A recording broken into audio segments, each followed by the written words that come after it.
Après avoir libéré la Normandie, les Alliés débarquent en Provence. La guerre n'est pas achevée. Et pourtant, l'actualité coloniale va basculer dans le sang. La victoire finale approche. Il faut blanchir l'armée pour affirmer aux yeux du monde que le peuple de France se libère par lui-même.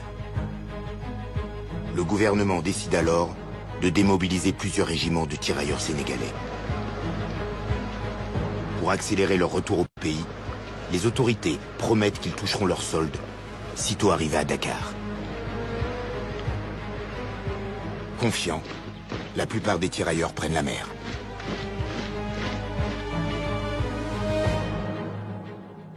Mon père s'appelait Antoine-Jean Abibou. Et il a été enrôlé dans les tirailleurs sénégalais. Ils débarquent à Dakar. Ils sont envoyés dans un camp qu'on a préparé pour eux. Il y a plus d'1 millier de personnes dans des baraquements. Et ils continuent la procédure pour se faire payer leurs émoluments, qui étaient indus. Et à force d'insister, un jour, le commandant du camp de Thiaroye leur donne rendez-vous sur la place des armes à Thiaroye. 1er décembre 1944, ils sont réveillés au clairon. On leur demande de se rassembler sur l'esplanade. Et ils s'aperçoivent qu'aux alentours du camp, le camp est complètement encerclé par toute une série de régiments divers et variés. Pour mater les tirailleurs, les officiers ordonnent de tirer. Les mitrailleuses crépitent. Les corps s'effondrent. Et on tire sur des gens qui juste demandaient leur dû. Ce n'était même pas une revendication d'augmentation de salaire ou d'un avantage particulier. Non, c'est le salaire qu'on leur devait. Ce que je sais, sinon je ne serais pas ici, c'est que mon père s'est couché tout de suite. Et il fait partie des gens qui survivent et qui sont par contre désignés comme étant des meneurs de cette soi-disant rébellion armée. Et on condamne 34 personnes de 10 ans à 2 ans de prison. Mon père a été condamné à 10 ans de prison. Ils sont manifestés sans être armés. Ils n'avaient pas d'armes. On les a tués lâchement. Et ceux qui l'ont fait n'ont pas été punis. C'est ça le mal. Ceux qui ont fait ça n'ont pas été punis. La répression a tourné au massacre. On dénombre plus de 50 morts et des dizaines de blessés. Les autorités ont commis l'irréparable. Elles ont tiré sans sommation sur leurs frères d'armes.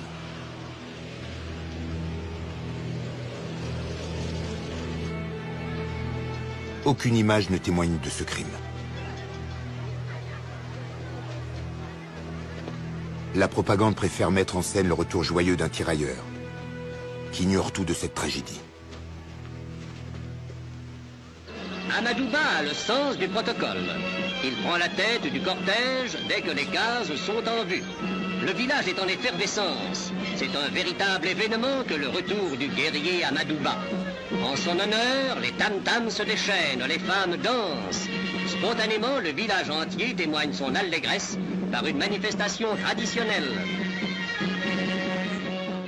Le massacre de Thiaroye a été passé sous silence en France pendant près d'un demi-siècle.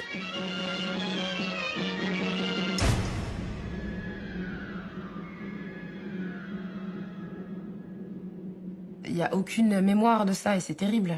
C'est terrible qu'il n'y ait pas de mémoire des événements passés, qu'il n'y ait pas de cette transmission-là. Et d'une certaine manière, les massacrés de Thiaroye, s'ils ne sont pas connus aujourd'hui, c'est comme si ils n'avaient pas existé.